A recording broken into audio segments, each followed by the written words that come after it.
అంపశయ్యపై ఉన్న భీష్ముడు తన చుట్టూ చేరిన పాండవులకు ధర్మ సూక్ష్మలు వివరిస్తున్నాడు. అక్కడే ఉండి ఆ మాటలు వింటున్న ద్రౌపది ఫక్కున నవ్వడంతో అందరూ ఆశ్చర్యపోయారు. ఆ నవ్వు భీష్ముడి మాటల ప్రవాహానికి భంగం కలిగించడంతో, అమ్మా, ఇప్పుడు నువ్వెందుకు నవ్వావో నాతో పాటు వీళ్ళకి తెలియాలి. కాస్త చెప్పమ్మా అన్నాడు.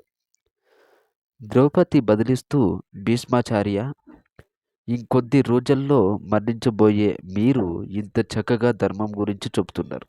బాగుంది.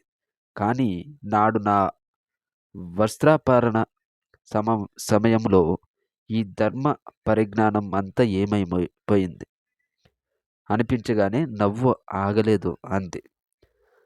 ఆయన తల పక్కించి, నువ్విలా నవ్వడం మంచిదైందమ్మా.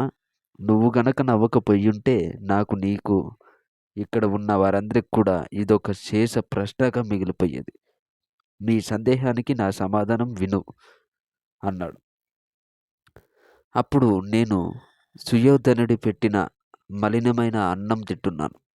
అది నా రక్తంలో కలిసి ఆ ప్రభావం నా విఘ్నతను, వివేకాన్ని తేరేలా కప్పేయడం వల్ల కర్తవ్యం గుర్తు రాలేదు. నేడు అర్జునుని బాణాలతో నా రక్తంలో చేరిన ఆ కాలుష్యమంతా అంతరించింది కనుక ధర్మం మాట్లాడుతున్నాను అన్నాడు. మిత్రులారా, అన్నం మహిమ అంతటిది. మనం తినే ఆహారం కష్టార్జితంతో కూడుకున్నదై ఉండాలి. పీడన సొమ్ముతో లభించింది తింటే అది చెడు ఆలోచనలు కలిగిస్తుంది. అందుకని ఆహారం సర్వజితంతో దైవార్పితం మితం అయ్యుంటే అది మనసును పరిశుద్ధంగా ఉంచుతుంది, ధర్మ మార్గంలో నడిపిస్తుంది.